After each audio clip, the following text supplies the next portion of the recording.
Nós já pregamos sobre Gênesis 1, sobre Gênesis 2, hoje eu quero estar entrando em Gênesis 3, nessa série chamada Nossas Origens. E lá em Gênesis capítulo 3, verso 1, vai dizer o seguinte: Ora, a serpente era o mais astuto de todos os animais selvagens que o Senhor Deus tinha feito. E ela perguntou à mulher: Foi isto mesmo que Deus disse: Não comam de nenhum fruto das árvores do jardim? Respondeu a mulher à serpente: Podemos comer do fruto das árvores do jardim, mas Deus disse: Não comam do fruto da árvore que está no meio do jardim, nem toquem nele, do contrário vocês morrerão. Essa parte, nem toque nele, já foi uma interpretação dela, Deus não tinha falado isso não. Mas enfim, disse a serpente à mulher: Certamente não morrerão.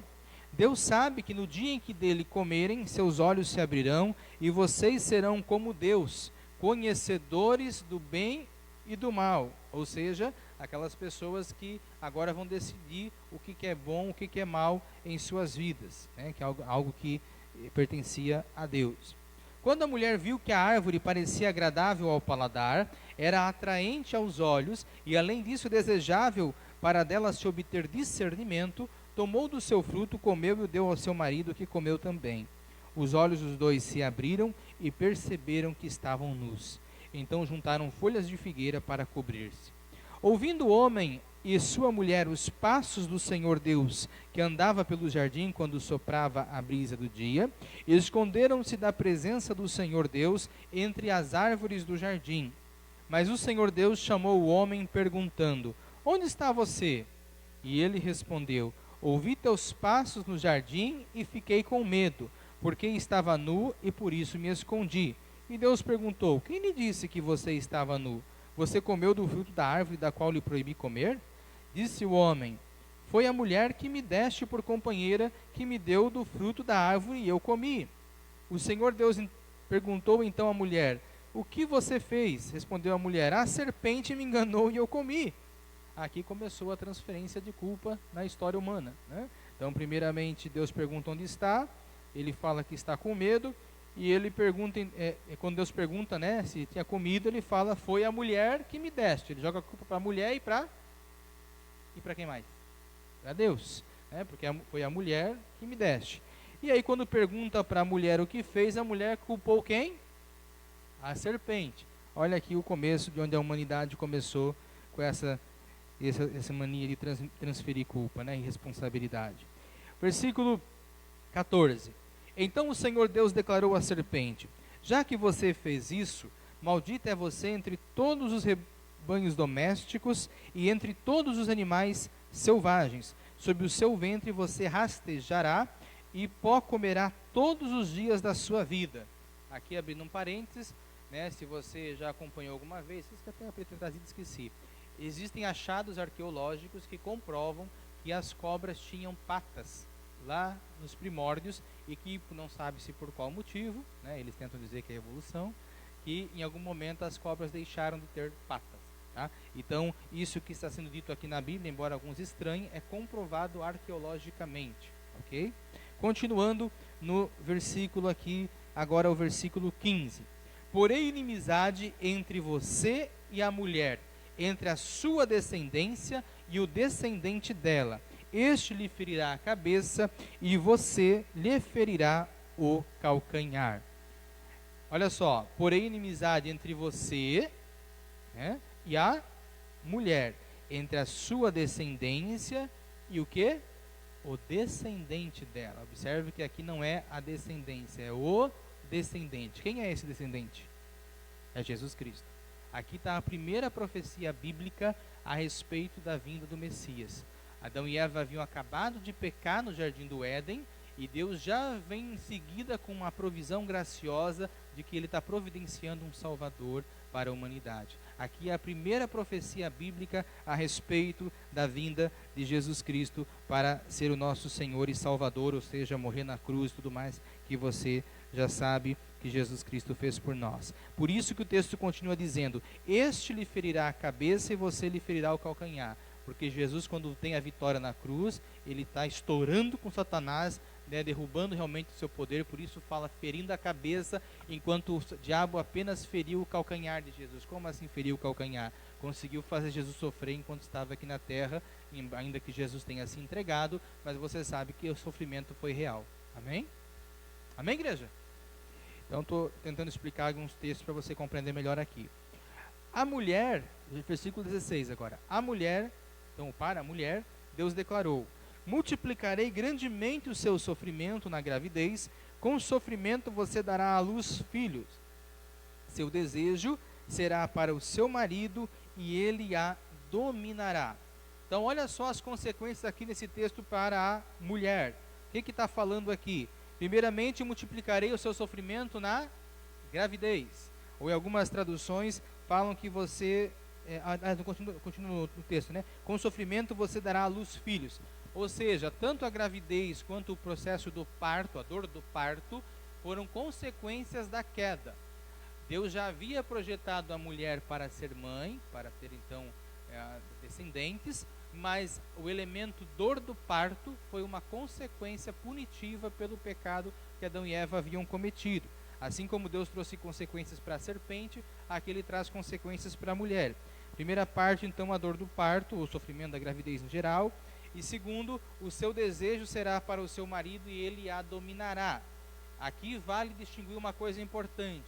Desde o Éden, Deus havia criado a mulher como auxiliadora para o homem, ou seja, o homem já tinha a figura de liderança no contexto de casamento, líder, nesse sentido da mulher, né? Deixará o homem, seu pai e sua mãe, se unirá a mulher, tal.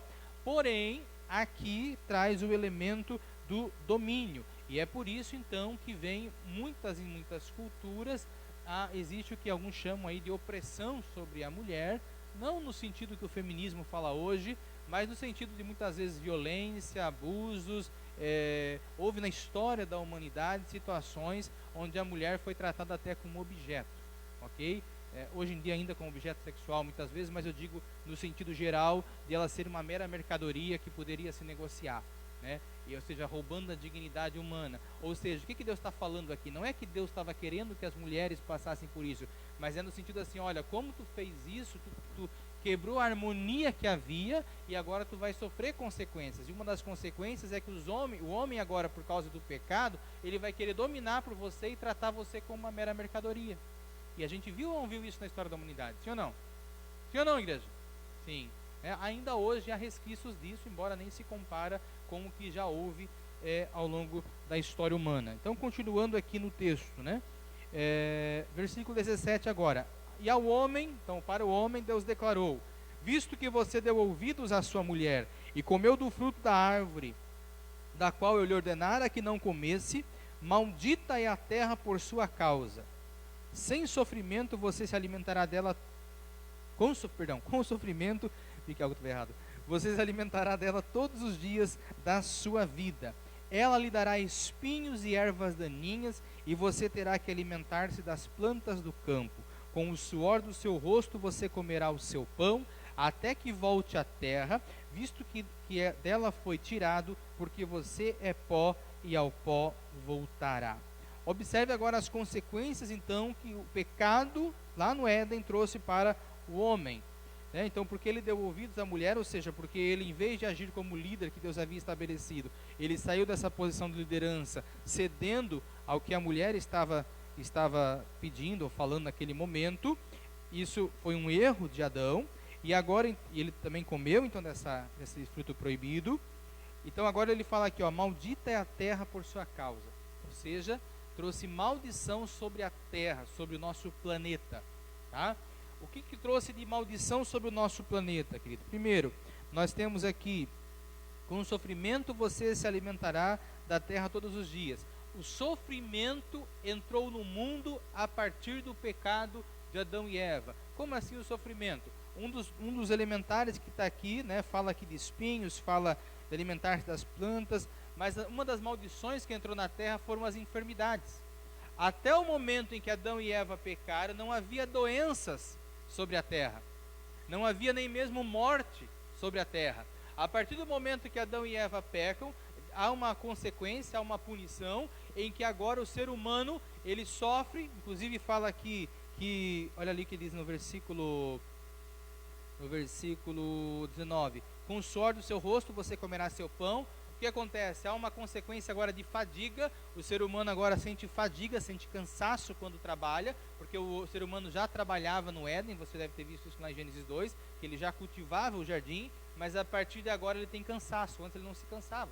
Já pensou que maravilha você poder trabalhar, fazer coisas bacanas, produzir, contribuir com a sociedade e não se cansar? Assim era o propósito original no Éden. A diferença agora é que o ser humano se cansa. Então, querido, preste bem atenção. Algumas pessoas já ouviram falar assim: ah, o trabalho foi um castigo que Deus deu. Não, não, não. O trabalho foi dado já no Éden. O que trouxe de castigo foi o cansaço, a fadiga. Você entende o que eu estou falando? Então, nunca diga que o trabalho é maldição. O trabalho é bênção. O que foi maldição foi o cansaço, ou hoje a gente chama muito a palavra o estresse. Estou estressado, trabalhei demais, né? Esse estresse é que, na verdade, é a consequência do pecado de Adão e Eva. Da mesma forma que foi amaldiçoada a terra, as doenças são consequência. As tragédias naturais, querido, no Éden não ia haver tragédias naturais. Hoje o pessoal se espanta: houve um tsunami, houve não sei o quê, por que Deus permite? Tal. Querido, as tragédias entraram no mundo aqui, as tragédias naturais. Tsunami, furacões e todas essas... A natureza, embora ela seja tão perfeita aos nossos olhos, né, tão maravilhosa e reflete a glória de Deus, a Bíblia fala isso, mas ela está num nível aquém do que ela foi criada. Inclusive aqui fala sobre ervas daninhas e outras coisas que pertencem hoje à natureza por causa do pecado de Adão e Eva. Afetou a natureza e afetou o ser humano. Afetou a natureza nessas questões todas que eu estou falando para você, de tragédias, de desordem natural. Afetou nesse âmbito aí de doenças, mas também trouxe uma afetação sobre o ser humano. É por causa do pecado de Adão e Eva que todos nós nascemos já pecadores. Todos nós já nascemos com essa tendência ao pecado. Vou falar mais sobre isso depois, tá? Então, continuando o capítulo 3, versículo 20. Adão deu à sua mulher o nome de Eva, pois ela seria a mãe de toda a humanidade. O Senhor Deus fez roupas de pele e com elas vestiu Adão e sua mulher. Então disse o Senhor Deus: agora o homem se tornou como um de nós, conhecendo o bem e o mal. Não se deve, pois, permitir que ele tome do fruto da árvore da vida e o coma, e viva para sempre. Por isso o Senhor Deus o mandou embora do jardim do Éden, para cultivar o solo do qual fora tirado. Depois de expulsar o homem, colocou a leste do jardim do Éden querubins e uma espada flamejante que se movia, guardando o caminho para a árvore da vida. Então, esse local, o Éden, ele foi fechado. Deus não permite mais acesso a esse local, onde inclusive está a árvore da vida. Foi tirado o acesso, que eles tinham após esse pecado, justamente porque o pecado entrou no mundo, tá? Então, houve uma consequência também dessa perda de acesso, que só é recuperada pela fé em Jesus Cristo, quando nós podemos no futuro adentrar nas regiões celestiais, a presença de Deus, e aí teremos acesso, porque lá em Revelação, aliás, Apocalipse, capítulo 21, vai dizer que no novo céu e na nova terra que Deus vai criar, lá no meio vai estar a árvore da vida. Então, ou seja, o plano original que Deus fez no Éden, através da fé em Jesus Cristo, vai ser restaurado, porque um dia nós vamos morar no novo Éden, que vai ser essa nova terra e esse novo céu que Deus está preparando para aqueles que creem. Amém? Tá? Então observe que Deus, ele já tem o seu plano traçado, mas nós estamos nesse intervalo entre o período em que o homem pecou e esse período de quando o reino de Deus vai novamente entrar, invadir a história, e nós vamos morar com Deus eternamente. E neste período tem algumas coisas importantes nós estarmos ligados, fazermos. Uma delas é falar de Jesus Cristo, é falar do amor dele, é anunciar que todos podem entrar nesse paraíso futuro mediante a fé em Jesus Cristo, porque ele assim deseja, ele assim nos convida. Há uma profecia que nós acabamos de ler aqui, de que Deus enviaria, um Salvador. Nós acabamos de ver aqui a primeira profecia messiânica da Bíblia, tá? Já no comecinho das Escrituras, o descendente da mulher, que é Jesus Cristo. Mas esse texto aqui, ele serve para nós, para explorarmos vários pontos importantes da cosmovisão cristã, querido. Preste bem atenção. Eu quero abordar com você algumas 3 esferas, pelo menos, distintas que nós podemos extrair desse texto que nós acabamos de ler. Se você fizer uma leitura muito rápida, talvez você não capte, não pegue todo o conteúdo, toda a ideia, todo o ensinamento bíblico profundo, maravilhoso que há nesse texto para mim e para você. Então nós precisamos realmente degustar a palavra de Deus, deixá-la realmente gerar em nós os frutos para que haja compreensão adequada de uma cosmovisão que Deus estabelece na sua palavra, porque está aqui no texto, mas muitas vezes você lê muito rápido e você não percebe. Querido, 3 aspectos importantes. Primeiro, vou começar explicando uma coisa aqui. Esse pecado de Adão e Eva é chamado na teologia do pecado original, tá? E esse pecado original, por que é pecado original? Porque é o primeiro pecado da raça humana. Ele vai trazer consequências. E aí observa, uma das consequências, né, que ele afeta é a natureza humana. Deixa eu perguntar para você refletir, depois nós vamos aprofundar. O ser humano é bom por natureza? É mal por natureza? É neutro? Como é o ser humano hoje? Como nós nascemos? Não precisa me responder por enquanto. E será que é importante eu saber isso? Será que é importante eu, como cristão, ter uma opinião se o ser humano é bom, mal, neutro por natureza? Pastor, isso não é uma coisa que tanto faz? Vamos ver já. Outro aspecto desse pecado original de Adão e Eva é na moralidade, ou na moral, tanto pessoal quanto na moral de uma sociedade, na moralidade que há numa sociedade. Pergunto para você refletir: o bem e o mal são meras construções humanas? São coisas que cada sociedade, cada país, cada tribo define o que é certo e é errado? Ou existem morais absolutos? Existem, vou chamar assim, regras universais, leis morais que valem em todos os lugares, em todos os cantos dessa terra? Ou é tudo uma questão de mera opinião de uma região, de outra, aqui é de um jeito, essa cultura é de outro? Como é que a gente entende essas questões? Um outro aspecto, o sofrimento humano. Por que Deus permite que aconteçam tragédias neste mundo? Por que há crueldade, por exemplo, como crianças morrendo de fome, estupros, assassinatos, tantas outras, né? O Holocausto, lá o nazismo fez lá com os judeus, tantas coisas que acontecem. Por que há esses tsunamis? Por que há, né, pessoas mortas em terremotos, em furacões? Por que Deus, se Deus é bom, se Deus é todo poderoso, se Deus é um Deus santo, é um Deus amoroso, por que Ele permite tudo isso acontecer em nosso mundo? Você já parou para refletir sobre essas questões? Essas questões, todas essas 3 aqui, são questões altamente exploradas e debatidas, às vezes usando outras palavras, claro, mas num contexto, por exemplo, universitário, num contexto filosófico, num contexto até mesmo político. E muitas vezes nós cristãos não damos atenção e o valor para o que a Bíblia revela aqui nesse texto a respeito dessas 3 questões e que fazem toda a diferença em nossa vida e em nosso dia a dia. E eu vou explicar para você por quê. Primeiro eu vou abordar a questão da natureza humana. Será que o ser humano é bom por natureza? Nascemos bons? Nascemos maus? Ou nascemos neutros? Querido, do ponto de vista bíblico, Adão e Eva foram criados neutros, ou que nós poderíamos definir como um livre-arbítrio perfeito. Por quê? Porque eles não tinham propensão nem a um lado nem ao outro, eles eram neutros, ou, né, pessoas que tinham essa capacidade de...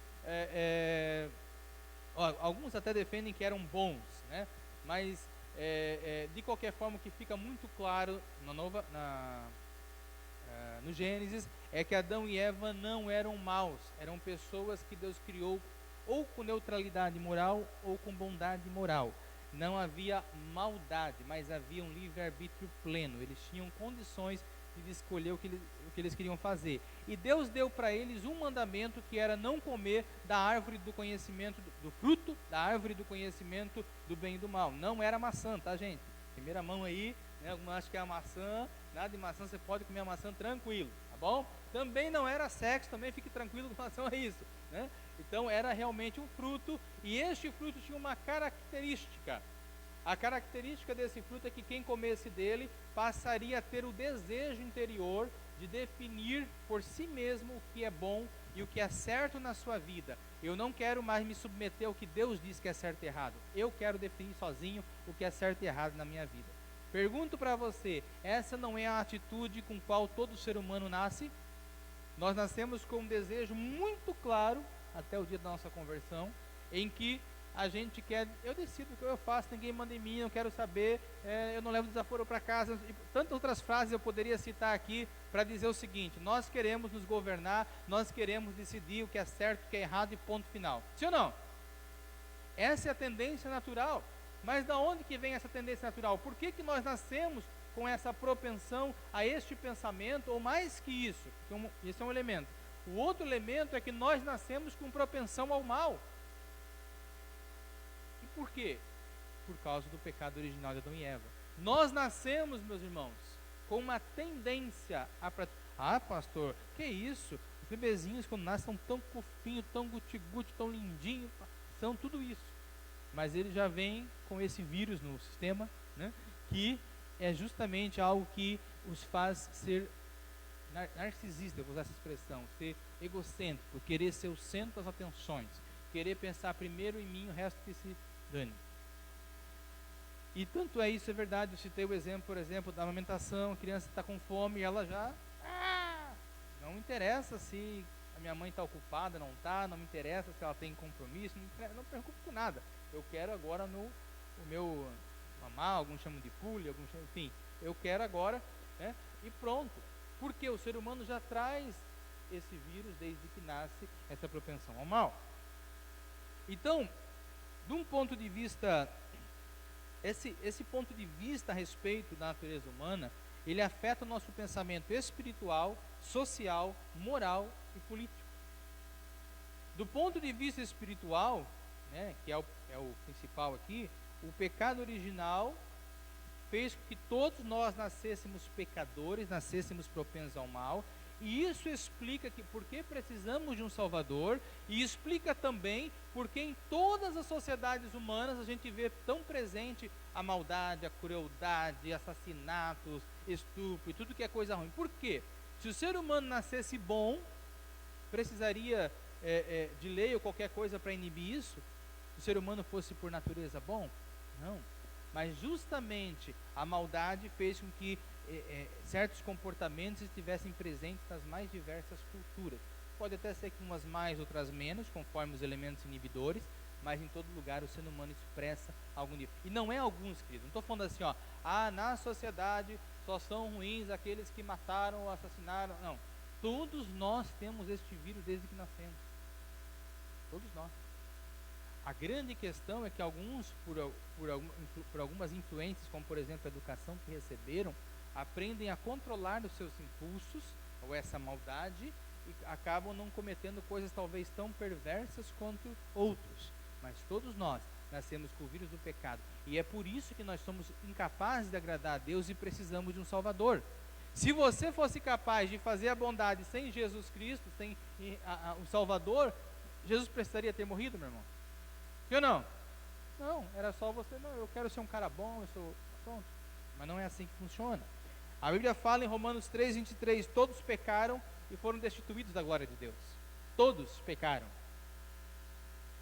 Em Romanos 5:12 também diz que assim como o pecado entrou no mundo por um homem, pelo pecado entrou a morte. E assim a morte veio a todos os homens, porque todos pecaram. Então todos nós estamos fadados à morte espiritual, à morte física por causa do pecado, e todos nós fomos atingidos por esse mal, tá? Isso é no elemento espiritual. No elemento social e político, a visão que nós temos sobre esse ponto afeta a nossa visão do mundo. Quer ver um exemplo? Quem aqui já ouviu aquela frase assim: a pobreza leva a pessoa ao crime? Ou fulano roubou porque ele nasceu numa favela, um lugar pobre, tadinho, então ele não tinha outra opção a não ser roubar. Já ouviram coisa desse tipo? Não? Se não, se você já ligou a TV nos últimos meses, você ouviu essa bobagem em algum momento, porque isso é alardeado, inclusive na mídia, nos dias de hoje, né? Tenta-se justificar certos comportamentos, atrelando-se a isso alguma causa como então a pobreza. Se fosse isso mesmo, nós teríamos tantas pessoas ricas roubando pessoas ricas praticando corrupção, explorando, tudo em nome da ganância.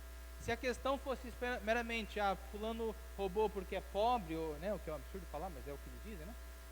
Roubou porque é pobre, porque tem necessidade, então os ricos não roubariam, certo ou não? Mas eles também roubam. Então esse argumento é um argumento estapafúrdio.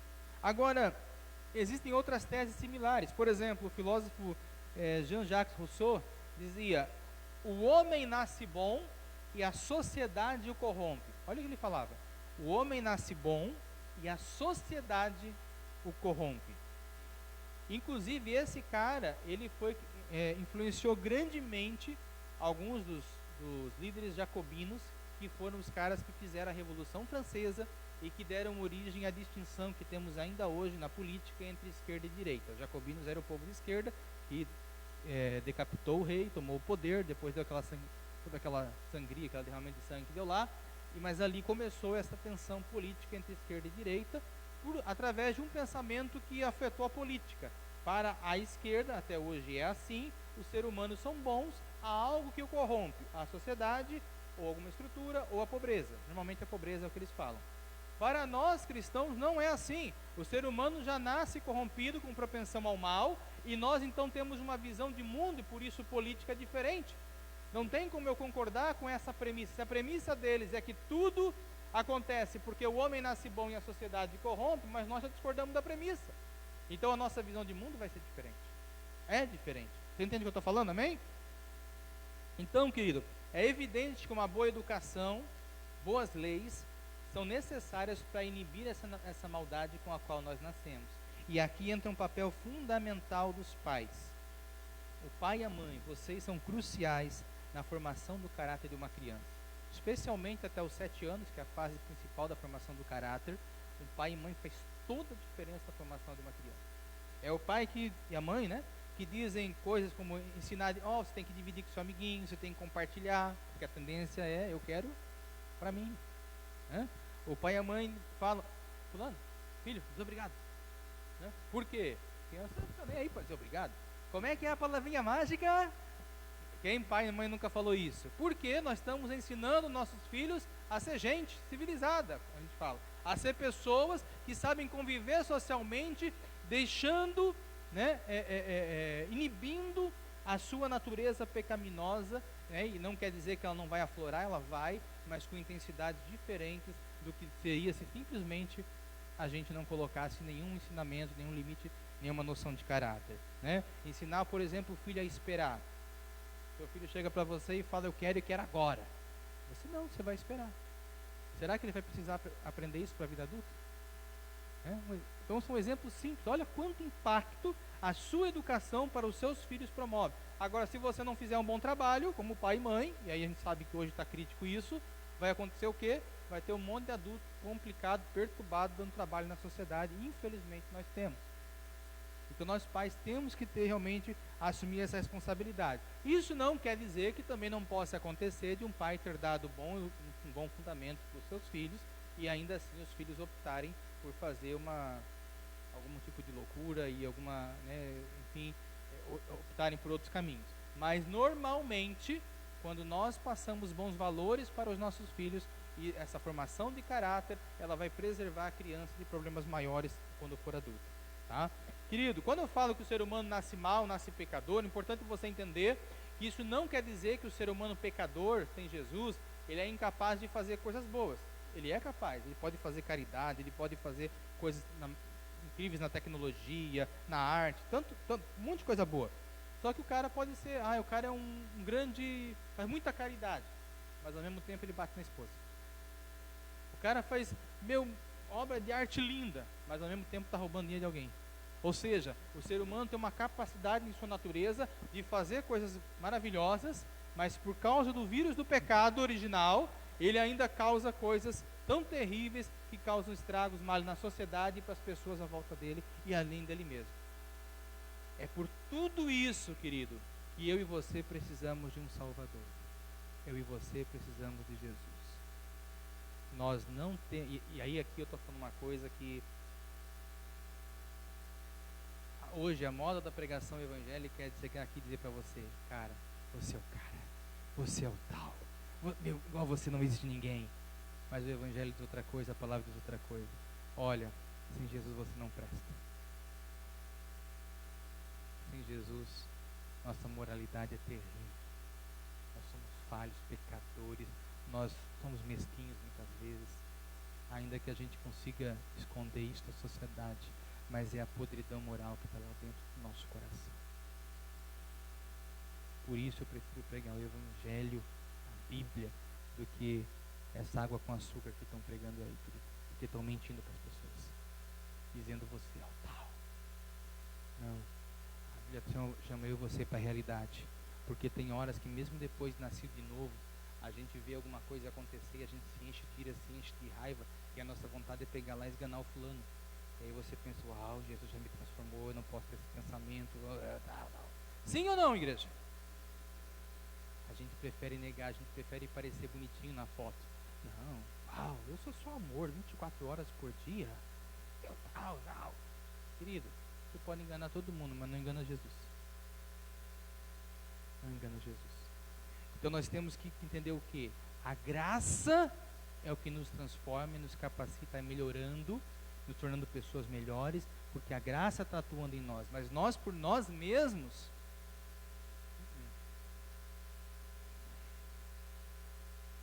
É forte isso, querido.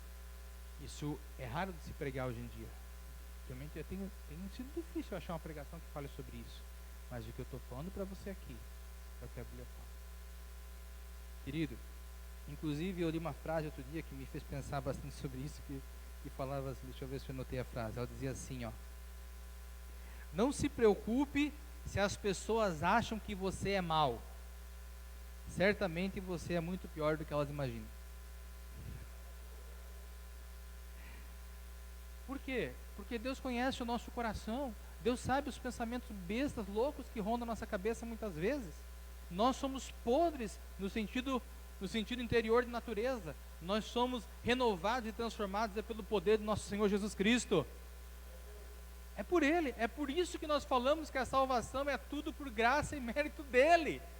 Porque, querido, ainda que eu e você possamos exteriormente sermos pessoas maravilhosas, isso não muda a realidade de que ainda há maldade no nosso coração escondida. Há sujeira. Pastor, mas Jesus não purificou todo o pecado? Sim, mas você continua pecando, Ele continua purificando. Não parou de pecar. Entende o que eu estou falando, igreja? Amém? Nós precisamos dessa graça. Mas deixa eu avançar aqui para você compreender mais outros aspectos. Falando um pouquinho sobre moralidade. Será que o bem e o mal são meras construções humanas? Ah, pastor, você está falando de pecado, certo e errado, mas será que isso não é só construção humana? Quem é que define o que é certo ou errado? Se eu te perguntasse agora aqui na igreja, ou mesmo se eu fosse ali numa sala de aula, numa universidade, e perguntasse assim: assassinato é errado? O que você acha que a maioria das pessoas ia responder? E sim, né? Pelo menos 99%, pelo menos, sim, assassinato é errado, uma coisa reprovável. Já se viu tirar uma vida de outra pessoa. Mas aí eu vou fazer uma segunda pergunta: como você sabe que assassinato é errado? Quem te disse que o assassinato é errado? Por que você passou a pensar que o assassinato é errado? Ah, pastor, porque eu não quero morrer. Sim, é uma opinião sua particular, mas tem gente por aí que quer. Ah, pastor, como assim? Sim, o hospital tem sofrendo dizendo que quer, estão até falando de eutanásia. E por aí vai. Mas independente se há pessoas que querem ou não, como é que a gente define, por que a gente assume que assassinato é errado?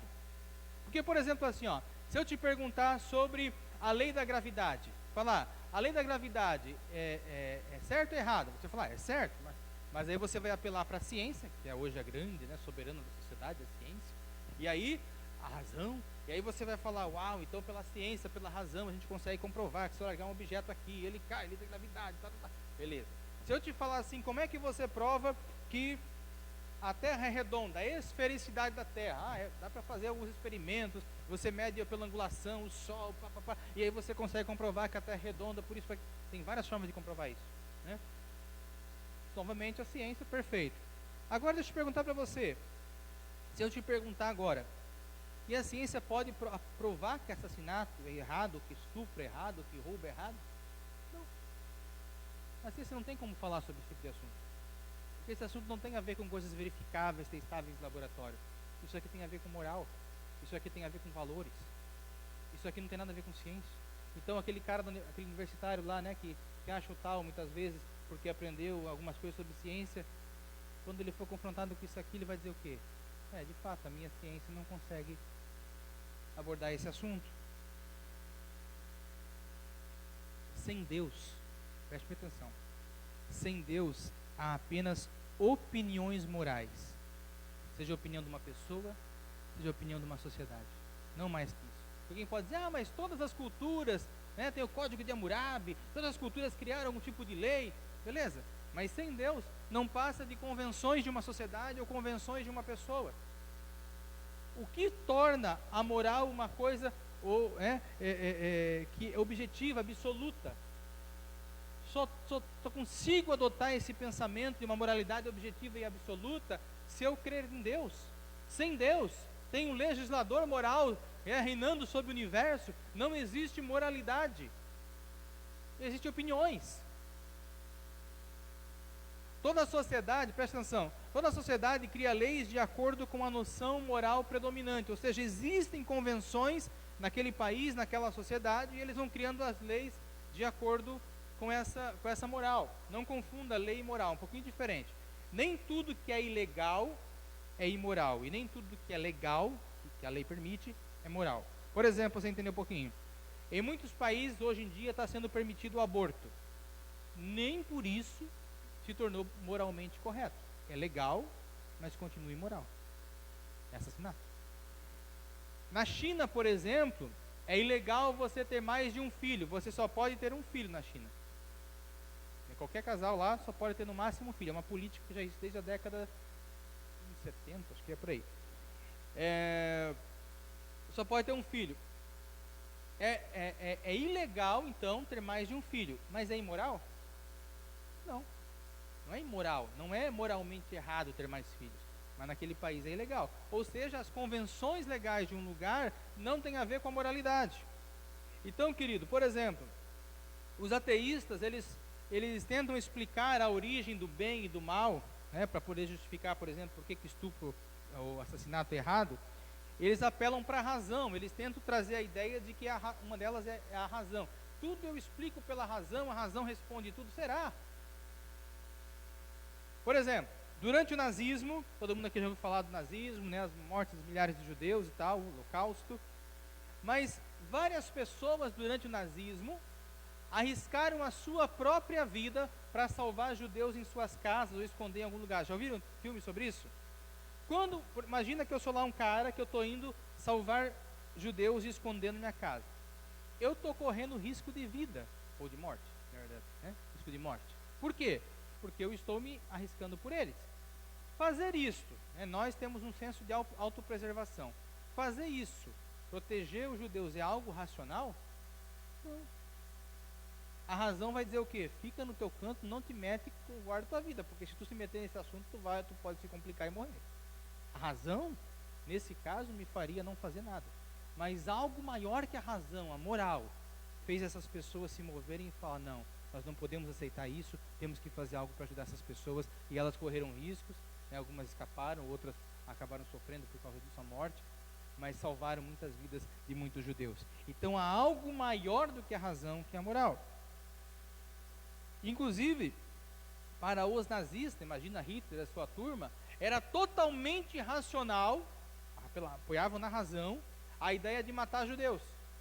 Para eles, para Hitler, por exemplo, matar judeus era algo racionalmente explicável. Ele tinha todos os motivos racionais para isso. Racionais. Morais não. Entende a diferença entre razão e moral?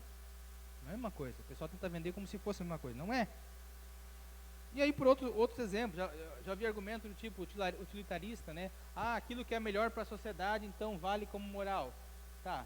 Durante um bom tempo, o melhor para a sociedade era manter pessoas escravizadas, porque a maior parte da sociedade se beneficiava da escravidão de alguns. Por causa de a maioria se beneficiar, a escravidão era moralmente correta? Sim ou não? Não. Então esses argumentos bobos que os ateístas colocam, aqui com todo respeito a quem é ateu, mas o argumento é bobo, né? Não justifica. A razão, ela demanda, aliás, perdão, a moral, ela demanda que exista um legislador moral, Deus, sobre todas as coisas, estabelecendo critérios que valem para o ser humano, para a humanidade. Então, se existem absolutos morais, e nós cremos que existem absolutos morais, nós temos que crer num Deus poderoso sobre todas as coisas. Você entende isso? Então, a própria moralidade demanda a existência de Deus. O conceito que todo ser humano tem, essa necessidade de estabelecer uma moral, demanda, ainda que o ser humano individualmente prefira, eu quero definir o que é certo e errado, mas no fundo, em algum momento, ele acaba apelando, querendo crer em alguma coisa absoluta, moral, ainda que haja contradição em alguns. Querido, agora deixa eu falar um negócio importante, tá? Uma pessoa pode ser ateia, né, um ateu, então ele não crê em Deus, e ser uma boa pessoa. O que eu estou falando aqui na esfera das ideias, até da filosofia, teologia, não quer dizer que um ateu, por ser ateu, ele é uma má pessoa. Assim como tem crente que não presta, tem ateu que não presta. Assim como tem muito crente gente boa, tem ateu gente boa também. Entende o que eu estou falando? Não é a crença meramente em Deus ou em leis morais que vai definir, mas a conduta da pessoa em si. Porém, a gente está tratando aqui do elemento das ideias da filosofia e teologia. Há muitas pessoas que creem em Deus e são moralmente terríveis. Tem pessoas que acreditam em Deus, falam que creem em Deus e tal, e matam, enganam, roubam. Eu não tenho. Então, entenda o seguinte: simplesmente o crer ou não crer em Deus não é determinante. O que é determinante é se a pessoa possui valores morais e ela busca viver por esses valores no sentido moral da questão que eu estou falando aqui. Porque eu não estou nem falando de salvação, eu estou falando de vida moral, ok? Da mesma forma, a existência de Deus não impede as pessoas de fazerem o mal, porque Deus deu livre-arbítrio, mas garante que existem leis morais que se aplicam a todos nós e que nós vamos prestar contas um dia pela forma como vivemos. Amém, queridos? Agora, quando se fala de moral, eu acabo caindo num conceito chamado relativismo moral, querido. Você deve ter ouvido falar sobre isso. Relativismo moral é negar que existam absolutos morais. Isso aqui é muito comum nas universidades, tá, gente? É um pensamento que está em voga na nossa sociedade atualmente, tá? Então, nesse pensamento relativista, tudo muda de acordo com o que cada um acha que é certo, com o que cada sociedade acha que é certo, tá? Então, nesse caso, assassinato, por exemplo, é só uma questão de gosto, porque não tem diferença se aquilo ali seria um fulano concorda, o beltrano discorda. Não é um absoluto, para nós é um absoluto moral, não pode assassinar. E foram, queridos, as sociedades judaico-cristãs que primeiro aboliram tanto a escravidão, quanto trouxeram o conceito de direitos humanos universais. São coisas que a moralidade judaico-cristã, essa cosmovisão que eu estou falando para vocês, que trouxe ao mundo coisas tão boas como abolir a escravidão, porque há uma premissa de que todos somos iguais perante Deus, e trouxe também os direitos humanos universais. Agora, pastor, qual o problema desse povo que é relativista? Nas universidades hoje se ventilam esses conceitos relativistas dentro da moralidade, tá, querido? E isso está tornando a sociedade cada vez mais doente. Deixa eu dar uns exemplos práticos para você entender melhor o que eu estou falando. Por exemplo, roubar dinheiro dos impostos e praticar corrupção. O político vai lá e rouba dinheiro, desvia da saúde e pega aquele dinheiro para ele. Isto é errado? O que vocês acham? Sim ou não? Sim. Para qualquer pessoa com uma moral judaico-cristã vai dizer que sim. Agora, para um relativista moral, e nós estamos vendo isso nos dias de hoje, eles vão dizer assim: olha, se for para ajudar a causa socialista, não tem problema. Porque ele relativiza, em alguns casos é errado, aqui está ajudando meus amigos, então não é errado, e assim nós vivemos no Brasil esse sofrimento. Porque no fundo, por que você acha que certo partido não se arrependeu e pediu desculpa até hoje por tudo que roubou? Porque ele não acha errado. Na moral dele, ele estava defendendo a causa socialista. Não tem nada errado. Nós achamos errado, eles não. Entende o que eu estou falando, irmão? É diferente o conceito. Outro exemplo: matar uma pessoa negra é errado? Sim ou não? Sim, para qualquer cristão conservador, é óbvio, sim. Agora, para essa mentalidade que está nas universidades, progressista, relativista, o que eles vão falar? Tu acha que eles vão dizer que sim? Eles não vão falar diretamente isso, mas na prática eles dizem que depende. Porque morreram alguns negros agora nesses manifestos Black Lives Matter aí. Morreram alguns negros que não importou. Os próprios manifestantes que estavam combatendo o racismo mataram negros. E não teve problema. Por quê? Porque eram negros conservadores. Aí não faz mal morrer.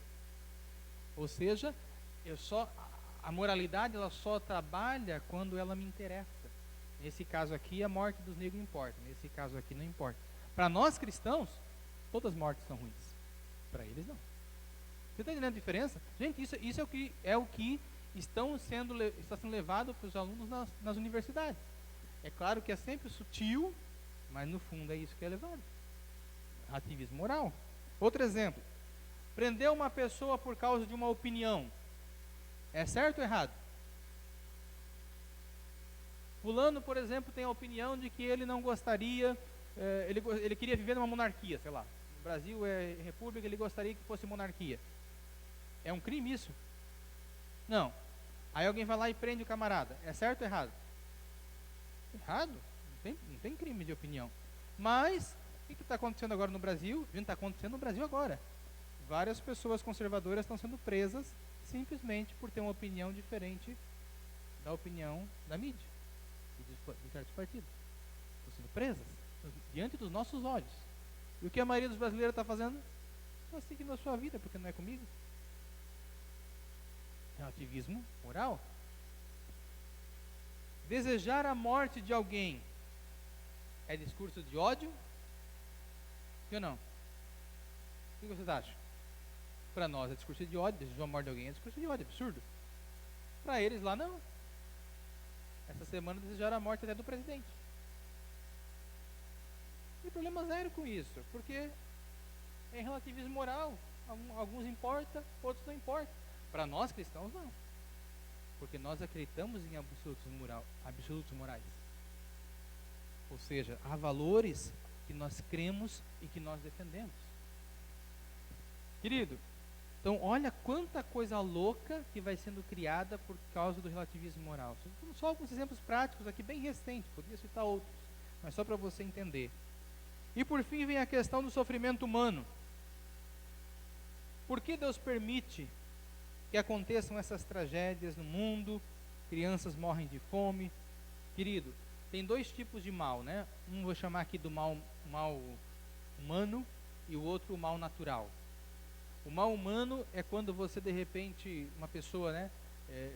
Por exemplo, fala mal de você, agride, ou uma pessoa mata outra, uma pessoa fere outra. Isso é mal humano. E como é que se explica esse tipo de mal?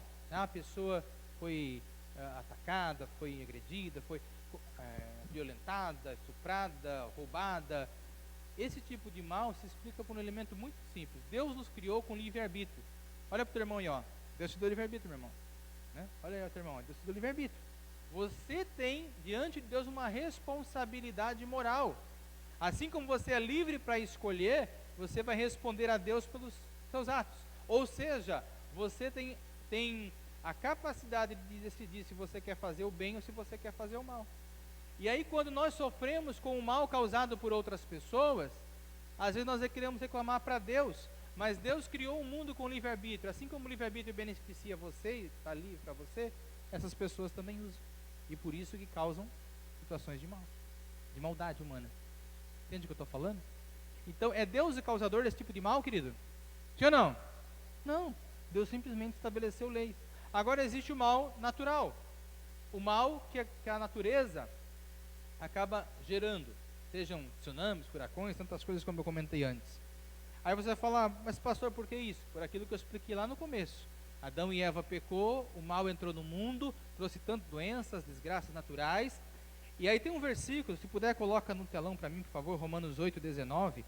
Eu quero ler esse texto com vocês, porque ele fala justamente sobre essa questão. Muitas pessoas chegam a dizer assim, se Deus é bom, por que Ele permite o mal? Essa é a pergunta que a gente mais ouve quando vai evangelizar. Se Deus é bom, por que existe mal no mundo? Você, como cristão, tem que entender e saber responder isso. Por quê? Você tem que ter a capacidade de dizer, olha, Deus criou o mundo perfeito. Quando Deus criou o homem e a mulher lá no jardim do Éden, não havia mal. Era uma natureza perfeita, mas o homem pecou. O homem tem ali a livre-arbítrio e ele pecou, trazendo desgraça ao mundo. E olha o que diz em Romanos 8,19. A natureza criada aguarda com grande expectativa que os filhos de Deus sejam revelados. Pode passar? Pois ela foi submetida à futilidade não pela sua própria escolha, mas por causa da vontade daquele que a sujeitou, na esperança, pode ir? De que a própria natureza criada será libertada da escravidão, da decadência em que se encontra, para que a gloriosa liberdade dos filhos de Deus, para a gloriosa liberdade dos filhos de Deus. Sabemos que toda a natureza criada geme até agora como em dores de parto. Como é que está a criação, a natureza hoje?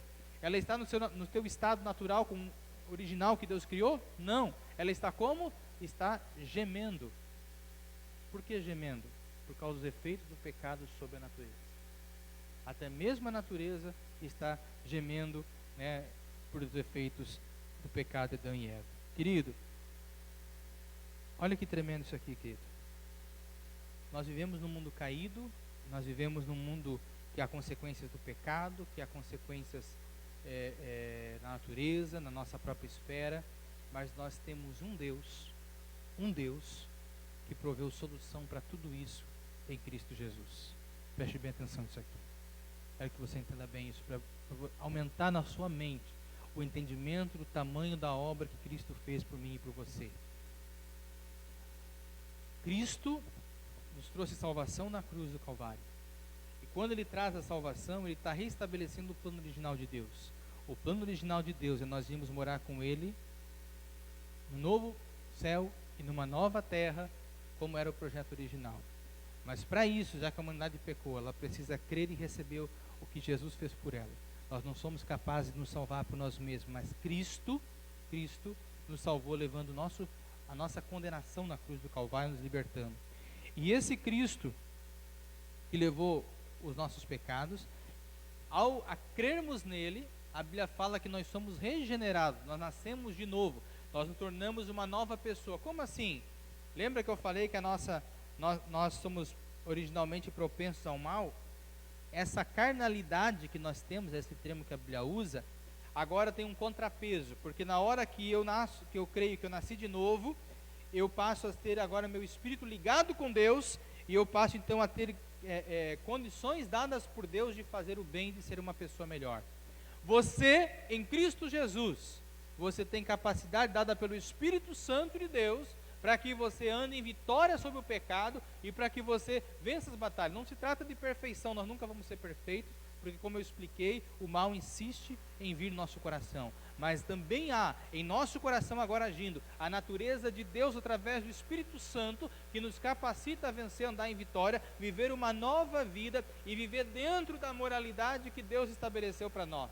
Não de maneira falsa ou artificial, mas de uma maneira em que nós buscamos a Deus, cremos nele e ele vai gerando em nós os frutos do Espírito. Você entende o que eu estou falando, igreja? Amém? Você tem o Espírito Santo, você pode gerar esses frutos. E esse mesmo Deus que nos salva, que nos transforma interiormente, que nos capacita a andar em vitória, esse mesmo Deus nos ajuda a encarar os desafios dessa vida aqui, nessa terra, como o sofrimento humano. Porque ele diz: eis que estou convosco todos os dias até a consumação dos séculos. Jesus está com você alguns dias, querido? Não. Jesus está com você todos os dias. Aquele dia que você acorda super feliz, alto astral, animado, e aquele dia que você acorda triste, derrotado, infeliz, cabisbaixo, talvez deprimido porque alguém falou mal de você, talvez triste porque uma pessoa que você ama virou a cara para você, sofrendo você com a maldade de outros seres humanos. Naquele dia que você de repente foi caluniado, enfim, N coisas aconteceram e você está lá no fundo do poço emocional. Naquele dia, Cristo também está com você. Naquele dia que você talvez está sofrendo porque houve um sofrimento em relação à natureza, uma doença acometeu, chegou na sua casa, chegou na sua vida talvez, você foi afetado por uma enfermidade, talvez alguém na sua família pegou Covid, câncer, tantas coisas que tem por aí nesse mundo, ou você está passando por uma doença como depressão, outra coisa, você está ali sofrendo porque há efeitos do pecado afetando a sua existência, afetando a sua vida, ou você está sofrendo talvez por uma calamidade, veio uma ventania, veio um furacão, veio um ciclone, destruiu sua casa, você agora está tendo prejuízo, você ficou para baixo, você ficou triste, porque você está sofrendo os efeitos do pecado neste mundo, mas aí você tem que lembrar, querido, eu tenho um Deus que está comigo todos os dias, até a consumação dos séculos. Querido, tudo isso que eu estou descrevendo aqui é para você entender, você está assim no mundo caído, você está assim numa natureza ainda imperfeita, mas Cristo está contigo e Ele é a nossa esperança, Ele é a nossa alegria, Ele é a nossa glória.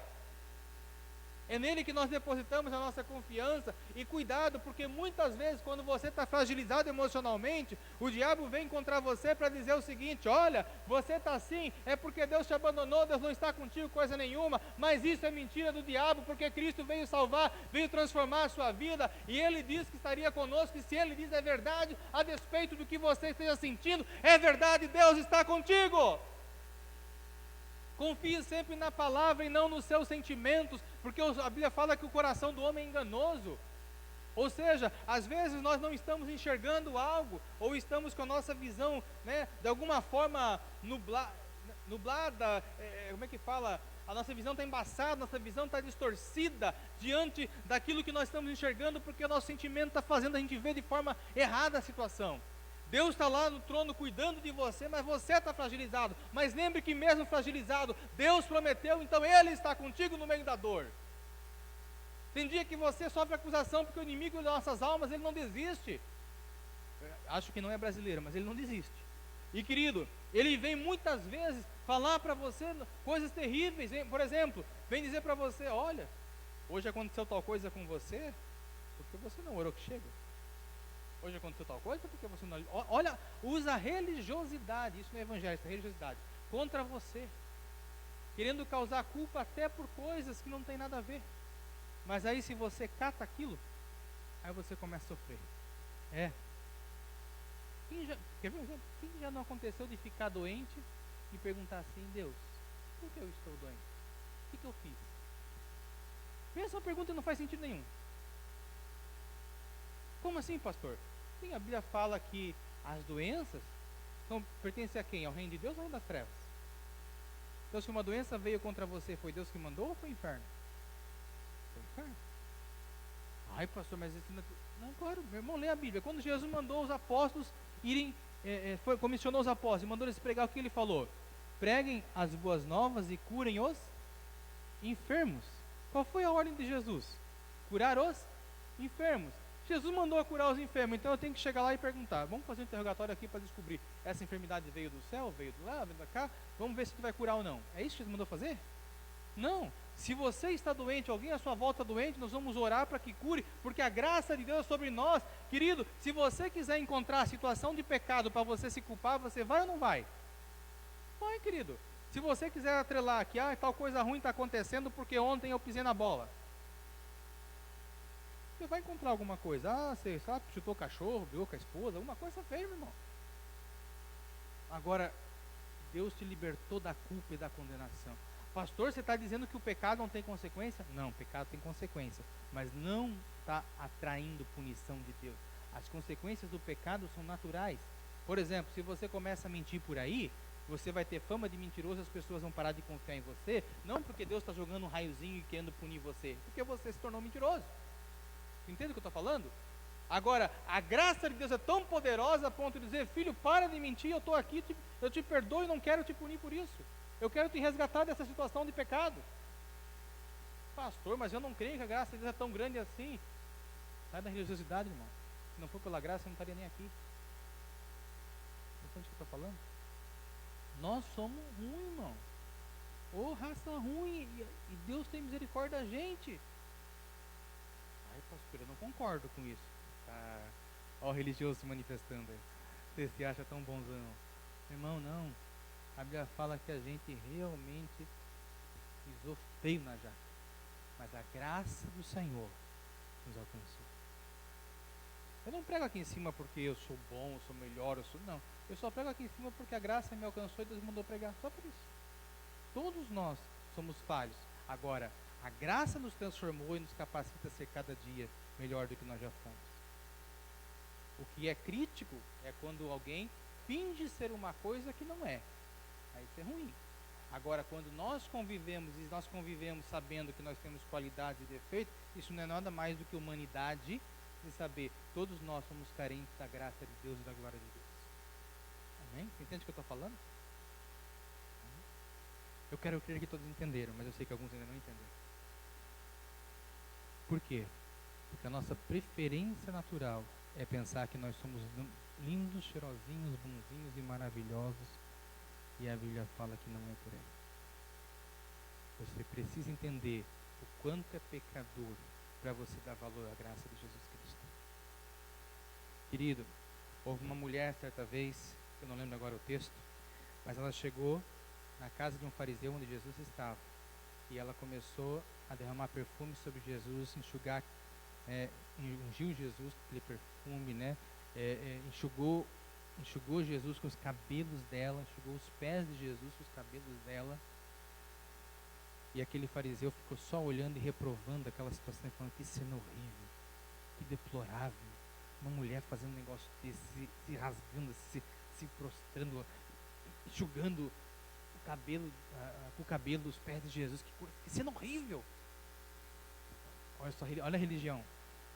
Eu sou muito certinho, eu sou muito limpinho, eu sou muito assim, cool, eu sou muito assim, light, para eu fazer uma coisa assim de, eu vou me chorar, me derramar na presença, sabe? Não, para mim é demais isso. Eu sou muito assim, sabe? Uau, como sofisticado para fazer um papelão desse. Aí o que Jesus falou?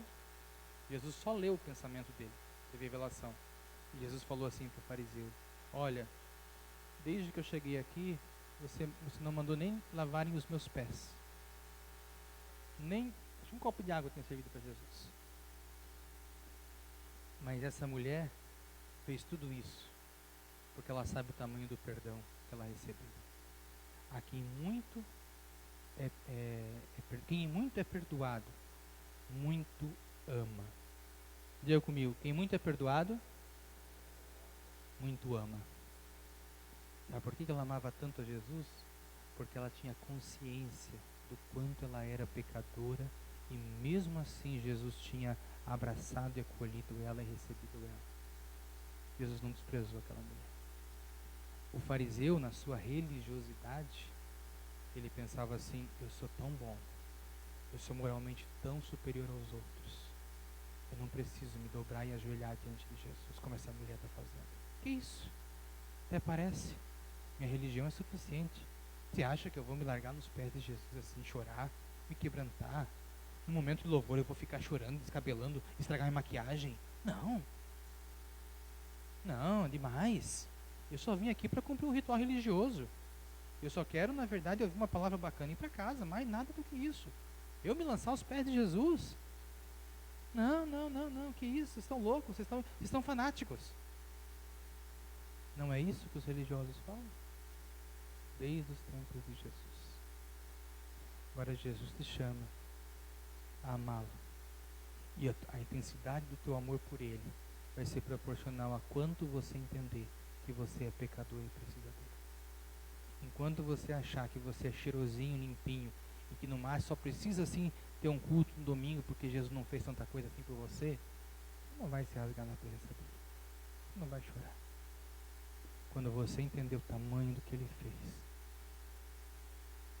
nada impede você.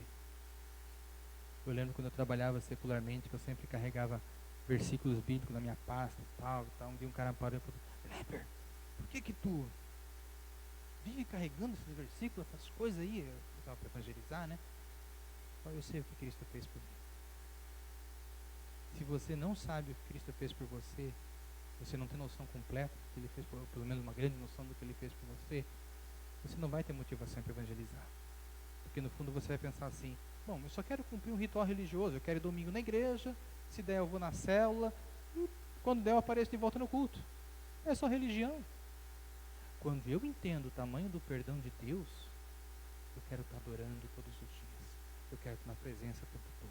Eu quero fazer a vontade dele. Eu quero levar pessoas para a célula. Eu quero ganhar alma. Eu quero ver gente sendo transformada, porque eu sei o que ele fez por mim. Eu amo ele profundamente. E eu quero que todos entendam esse amor e recebam em suas vidas.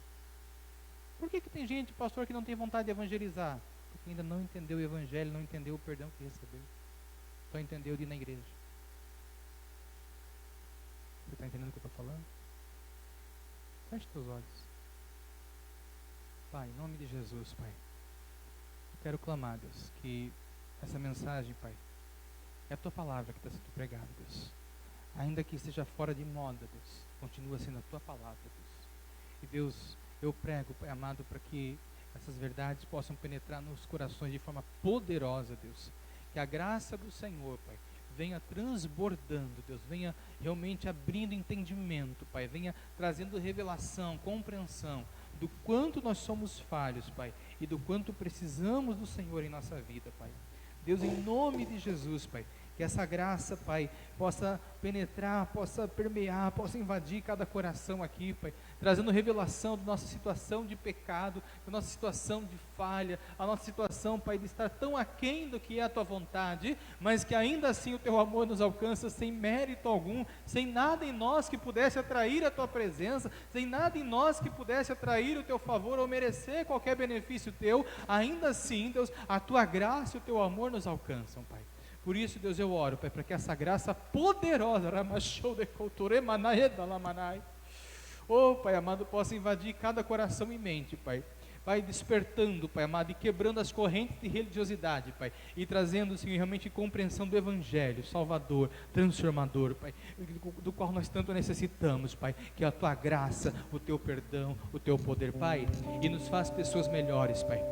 Não porque nós somos bons, mas porque o Teu Evangelho é poderoso e Teu Espírito habita em nós e nos transforma em pessoas melhores, Pai, porque a obra Tua, Senhor Deus, é graça Tua, e por isso eu oro, Pai, se alguém aqui está sofrendo com culpa, com condenação, vem trazendo perdão, Pai, vem envolvendo, Pai, jogando fora todo o lixo de acusação do inferno, Pai, toda mentira de Satanás, Pai, vai jogando fora, Pai, em nome de Jesus, Pai, e trazendo, Deus, sobre cada coração, o perdão, a purificação, Deus, e a convicção de que somos filhos amados Teus, Pai, no nome de Jesus, Pai, e nos desperta a pregar esse Evangelho poderoso, Deus, a todos que encontrarmos pelo caminho, Deus, em nome de Jesus. Oh, Espírito, continua falando com Deus, querido, enquanto nós vamos cantar um louvor, continua falando, se quebrantando na presença do Senhor, continua ligado no trono da graça, aleluias, aleluias. Oh, Espírito Santo, oh, Espírito Santo de Deus, aleluias, aleluias, aleluias. Tu és santo, Jesus, Tu és santo. Continua adorando, continua falando com o Senhor, coloca a tua vida no altar do Senhor, aleluias.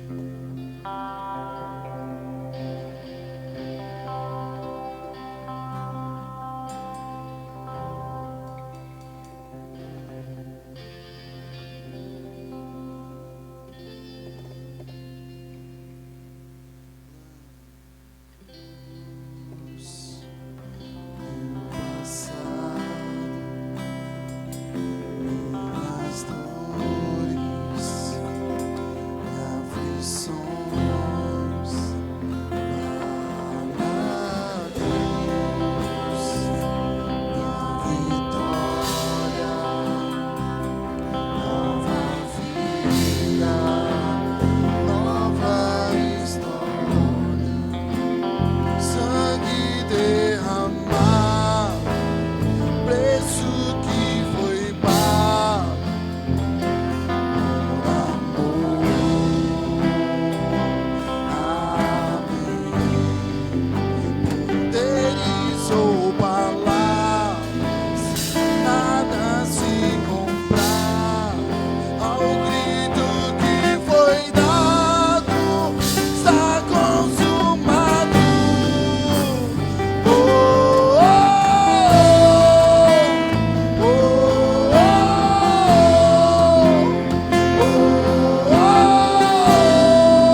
que está consumado foi colocado através das palavras do meu Senhor numa cruz. Consumavit est. Não há mais nada a ser feito, está consumado. Tudo o que precisava ser feito foi feito. Tudo o que precisava ser feito foi feito. Tudo o que precisava ser feito foi feito.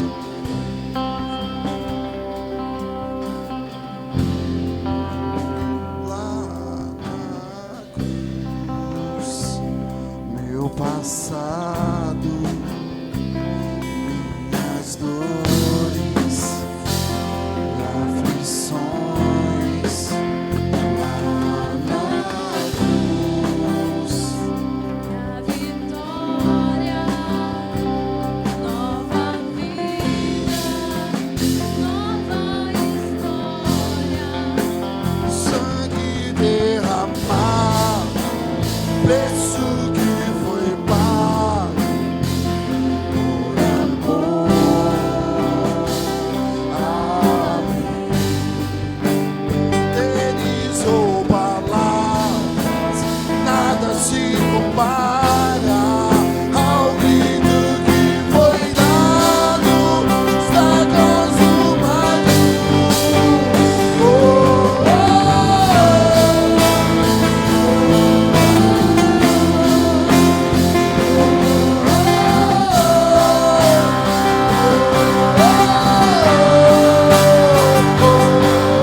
Precisa da tua intervenção sobrenatural. Nós nessa hora clamamos, unimos a nossa fé em clamor, Deus, declarando, Deus, que a tua graça alcance, que a tua graça seja liberada, que o teu poder se manifeste, trazendo, Deus, perdão, renovo, vida, Deus, sobre cada coração e mente aqui, cada família, Pai, opera o teu milagre, no nome de Jesus, no nome de Jesus Cristo. Toda honra, glória e louvor ao nome de Jesus. Aplauda a esse Deus maravilhoso. Glórias a Jesus. Glória a Deus, glória a Jesus. Quero passar para você rapidamente então os avisos e... Bom, nós estamos, tem a projeção, é isso? Então dos avisos, basicamente, irmão, só comentando, nós temos na segunda-feira, nós estamos tendo aí, né, a classe de membresia, amanhã para quem está fazendo, nós estamos indo para as 2 últimas aulas desse mês, e nossa segunda tem classe de membresia. Na terça nós estamos liberando aí o culto doméstico, né, um tempo que a gente se tira para isso, tem um vídeo que é liberado pelo Paulo, pela Kátia aí, para ajudar os papais aí, né, Paulo está com a gente aí, ajudar os papais então nessa bênção, esse tempo tão precioso. Nas quartas então as células, na quinta o Vida de Casado. Eu acho que essa semana, acho que inclusive é o último episódio, eu acho, né, por aí, acho que é o último já, né? essa quinta, aí vai ser bem bênção também. Sexta-feira, dia de visita, então o dia que a gente, né, realmente estimula os irmãos. Se você não começou ainda a visitar, meu irmão, né, entra nessa, é um tempo precioso demais. Célula do Move na sexta-feira e sábado, célula do GPS e UP, tá? Tem acontecido, a célula tem sido muito bênção. Pode passar? E sobre visita, ainda visitar faz bem, visita, sirva, convide, ou seja, tanto você pode visitar a um irmão, Natanael, como você pode convidar na sua casa, e também é bênção demais, né? A igreja primitiva já fazia isso, comiam juntos com alegria. Pode passar? Por fim, então, aliás, o curso de teologia, querido, bem importante. Nós estamos, hoje é o último dia para fazer a inscrição. Na verdade, até amanhã, estourando, ainda dá para falar com a pastora Vânia. Mas quem quer fazer o curso de teologia precisa pegar a ficha, está lá atrás com a Tainá. Tá? Hoje é a Tainá que está responsável ali com as fichas para você fazer a inscrição no curso de teologia. Lembrando, o curso de teologia é uma oportunidade muito grande de você aprender mais sobre a palavra de Deus, né? Você realmente compreender aí o suprassumo, aquilo que é importantíssimo você entender das escrituras, das doutrinas bíblicas. E nós vamos ter, como é que vai funcionar esse curso de teologia? Preste bem atenção. Nós vamos fazer ele via Zoom, né? Ou seja, via aquele aplicativo, né, de meeting que a gente já tem usado. E esse Zoom, então, você vai acessar da sua casa, né, no lugar que você estiver, para que você possa acompanhar, fazer o curso, toda a aula ali, sem sair de casa. Então, vai ser na segunda, a partir de agosto, né, na segunda e quarta, segunda-feira. Como hoje, quem está fazendo classe em Bresia, acontece, também vai ter, né, na teologia. E você, então, pode acompanhar, tirar suas dúvidas, interagir ali, bacana, sem sair de casa, sem ter tempo de deslocamento no trânsito. Olha, bem fácil mesmo. E aí, como é que acontece? Você tem uma mensalidade, o valor individual é R$50, e o valor para casal, olha só, é uma bênção aí, essa oportunidade, para casal sai R$65. Cada um recebe a sua apostila, mas o valor, ele é bem mais em conta. É uma forma que a faculdade, nós usamos o material de uma faculdade, né, a Refidim, e eles usam essa forma de ajudar os casais para fazer junto, tem um custo menor. Em vez de sair 100, sai 65 no caso de quem é casal, né? E aí nós temos, então, como é que vai funcionar? Todo dia 10 vence o boleto. No caso desse mês de julho, vai vencer amanhã o boleto, ou você pode combinar algo lá com a pastora Vânia ou com a Tainá, para esse mês, porque nós vamos encomendar já nessa próxima semana agora, nós vamos encomendar os materiais de quem se inscreveu. Nós já temos uns 10, acho que 12 inscritos, se não me engano, já tinha visto lá já, 12 inscritos. Se você quer se inscrever, quer participar, dá tempo. São módulos, tá? São 24 módulos, então dura um módulo por mês, então vai durar 2 anos e meio, tá? São 24 módulos, um módulo por mês. E você fala assim, pastor, mas é bastante tempo. Não, se você nunca começar, nunca vai terminar, né? Precisa começar. E aí você fazendo, se tiver um mês ou outro que, pastor, esse mês não vai dar, ou esse módulo não deu, alguma coisa, quando nós fizermos novamente aquele módulo futuramente, você pode pegar aquele módulo que você perdeu. Tem essa vantagem ainda, tá? E, deixa eu ver o que mais interessante. Vai ter, então, as apostilas vão ser pagas via boleto, então facilita, né? Você consegue, só baixa o boleto e faz lá o pagamento, bem fácil. E quanto a pegar o material vai ser entregue aqui na igreja. Então, por exemplo, quem pagou no domingo, dois domingos em seguida ali, vai estar disponível aqui o material, é só retirar aqui no culto com a pastora Vânia, ou com a Tainá, ou com o pastor Edson, um deles vai estar responsável por isso. Então vai ser bem simples para você ter o material, né? Vai ter prova, tem prova, querido. A prova é muito difícil, não. A prova é tranquila, se você pegar as aulas ali, presenciais ali, você já consegue fazer a prova. Quem quiser vai ter a apostila para ler também, para consultar se quiser, mas você já consegue pegar com a aula e fazer a prova. E essas notas e frequências são enviadas para a Refidim, porque no final dos 2 anos e meio a faculdade vai emitir um diploma, para quem tiver feito tudo, né? Vai emitir o diploma de curso básico em teologia. Então você vai ter um diploma, inclusive, da faculdade depois, reconhecendo o curso básico. Interessante dizer, não é bacharelado, mas é um reconhecimento de que você cursou, né, naquela faculdade, aquele curso básico de teologia. Mas o principal, claro, que é o conhecimento, o aprendizado que você tem nesse processo. Amém, queridos? Tá? E fique tranquilo que é tudo uma linguagem acessível para você poder aprender e usufruir bem. Então, quem quiser ainda hoje, só fale com a pastora Vânia e você vai poder estar participando desse curso que começa em agosto, tá? São só 2 vezes por mês, é bem tranquilo.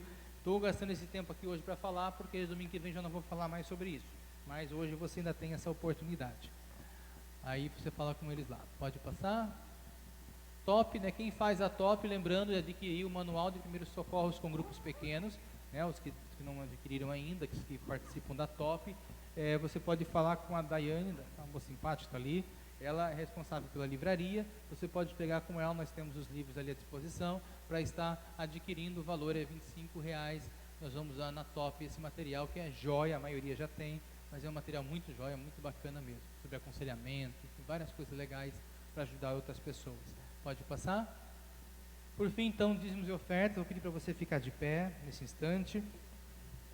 Quero convidar você, querido, a separar o seu dízimo e sua oferta. A gente, além de adorar a Deus com os louvores, receber de Deus tanta coisa boa, a gente também é convidado a louvar, a honrar a Deus com nossos dízimos e ofertas. Lá atrás nós temos a maquininha de cartão, né? Você de repente, pastor, eu queria ofertar, mas não tenho dinheiro aqui e tal. Você pode estar passando no cartão também lá atrás, só falar com os diáconos ali, eles te ajudam nisso, tá? E você pode. Eu quero fazer novamente um encorajamento para você. Você que tem se alimentado aqui na comunidade, que tem frequentado, tem feito parte dessa família, seja um dizimista fiel, querido. Seja alguém que realmente honra, que realmente, sabe, contribui com o reino, né? A gente tem várias despesas que precisam ser honradas a cada mês, né? E é muito, muito importante que cada irmão realmente tenha esse entendimento, primeiro de adorar ao Senhor, de honrar o Senhor, porque Ele é bom conosco, e segundo, de contribuir com o seu reino, porque é assim que a gente pode, né, avançar, prosperar e continuar fazendo a diferença em tantas vidas, tá bom, querido? Amém? Vamos orar então. Pai, no nome de Jesus, Pai, nós oramos agora, Deus, por cada irmão, cada irmã, Deus, que aqui está, Pai, também por todos aqueles que irão ofertar, que irão dizimar, que o Senhor possa fazer sempre brotar em nós um sentimento, Pai, de fidelidade, um compromisso de fidelidade com a Tua obra, Deus, e também de generosidade, Pai, nas ofertas, Pai, que possamos sempre, Deus, honrar o Senhor com alegria, com um coração desprendido, Pai, porque o Senhor é bom, Deus, o Senhor tem sido generoso conosco, e nós queremos ser generosos no Teu reino, em nome de Jesus, em nome de Jesus. Então, enquanto o louvor toca a próxima canção, você pode trazer seu dízimo e sua oferta, você pode pegar com o diaconato se precisar os envelopes. Deus abençoe, querido.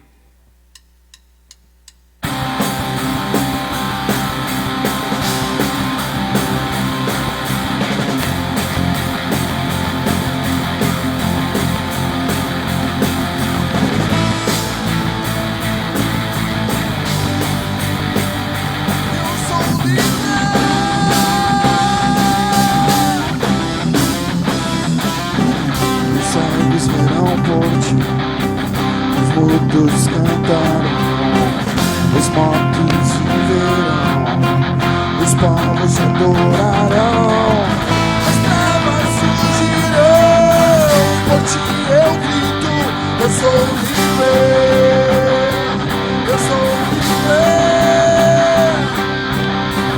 Os cegos verão por ti, os mudos cantarão, os mortos viverão, os povos te adorarão, as trevas fugirão, por ti eu grito, eu sou livre, eu sou livre, livre pra correr,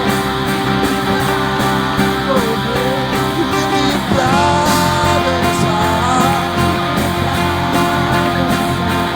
livre pra viver por ti. Eu sou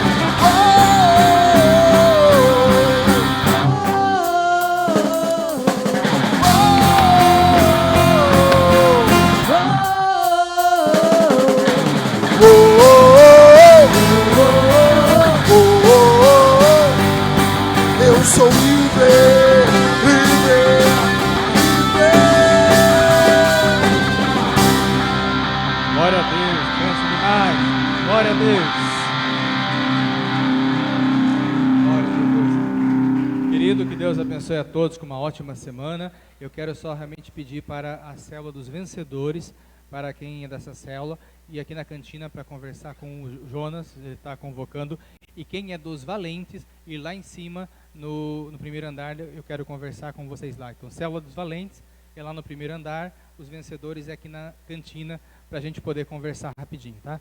Deus abençoe a todos grandemente, forte abraço.